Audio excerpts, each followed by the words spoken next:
আসতে চলেছে অক্ষয় তৃতীয়া। 10ই মে 27 বৈশাখ পালিত হবে অক্ষয় তৃতীয়া। আমরা সারা বছরই এই দিনটির জন্য অপেক্ষা করে থাকি। বছরের অন্যতম শ্রেষ্ঠ দিন হিসাবে গণ্য করা হয় এই অক্ষয় তৃতীয়ার দিনটিকে। সমস্ত প্রকার শুভ ও মাঙ্গলিক কাজ এই দিনটিতে সম্পন্ন করা হয়। অক্ষয় নামেই রয়েছে এই দিনটির মাহাত্ম্য। অক্ষয় শব্দের অর্থ যার কোনো ক্ষয় নেই। নমস্কার বন্ধুরা, আমি রিয়া। আমার চ্যানেলে তোমাদের সবাইকে অনেক স্বাগত। আজকের ভিডিওর মাধ্যমে তোমাদেরকে আমি জানাবো এবছর অক্ষয় তৃতীয়া কবে পড়েছে, এই দিনটিতে শুভ কাজ কখন করবে সেটাও আলোচনা করব এই ভিডিওতে। আরও আলোচনা করব অক্ষয় তৃতীয়ার দিনটি কেন এত গুরুত্বপূর্ণ ও এর মাহাত্ম্য কী। আশা করি আজকের ভিডিওটা তোমাদের ভালো লাগবে। মহাভারতের তথ্য অনুসারে দাপর যুগে ভগবান শ্রীকৃষ্ণের সুদামা নামে এক বন্ধু ছিলেন। সুদামা ভুল করে শ্রীকৃষ্ণের সমস্ত খাবার খেয়ে ফেলেছিলেন।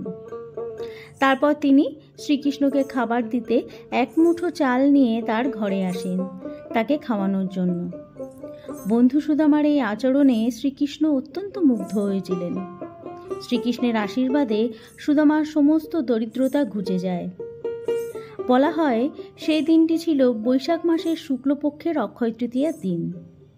তাই এই দিনটি বছরের অন্যতম শুভ দিন বলে গণ্য করা হয়। অন্যদিকে মহাভারতে আরও একটি তথ্য উল্লেখ আছে যে কৌরবদের কাছে পাশা খেলায় হেরে 12 বছরের জন্য বনবাস ও 1 বছরের জন্য অজ্ঞাতবাসে যেতে হয়েছিল পাণ্ডবদের।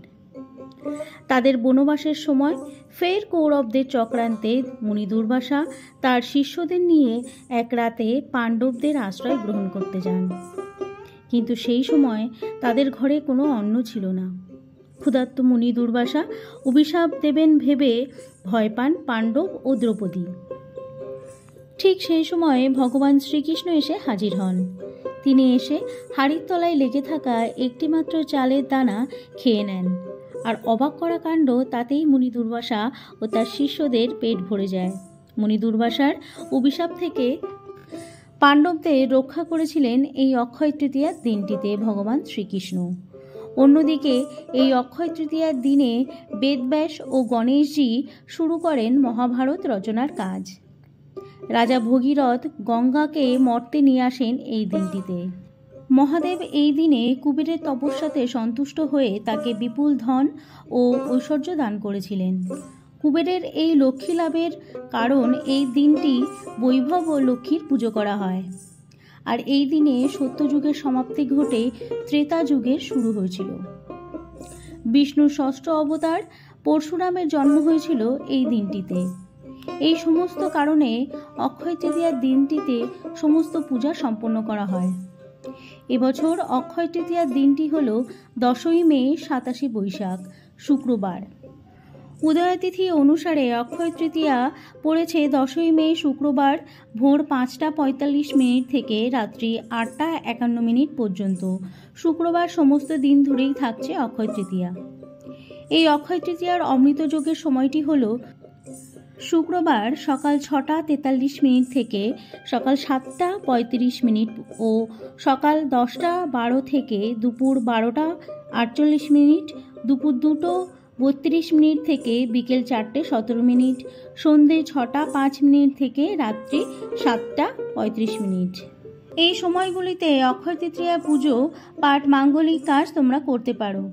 অক্ষয় তৃতীয়ার দিন গঙ্গা স্নান ও দান করাও অত্যন্ত শুভ বলে মনে করা হয়। অক্ষয় তৃতীয়ার দিনে বাড়িতে লক্ষ্মী, গণেশ ও শ্রী বিষ্ণু পুজো করা হয়ে থাকে এবং তোমাদের ইষ্ট দেবতার উদ্দেশ্যেও পুজো তোমরা করতে পারো। এই দিন ঘরের সদর দরজায় আম পাতা ও ফুলের মালা দিয়ে সাজাতে পারো। এই ছিল অক্ষয় তৃতীয়ার কিছু তথ্য। আশা করি তোমাদের আজকের ভিডিওটা ভালো লেগেছে।